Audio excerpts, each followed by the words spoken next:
সংসারের ওই দারুণ জ্বালা মরিস কেন জ্বলে, চলে যা তুই শান্তি পাবি বাবার কাছে গেলে।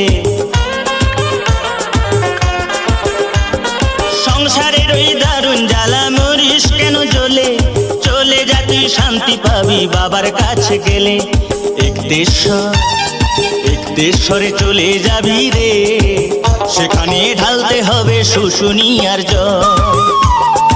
একতেশ্বরে চলে যাবি রে, সেখানে ঢালতে হবে শুশুনিয়ার জল।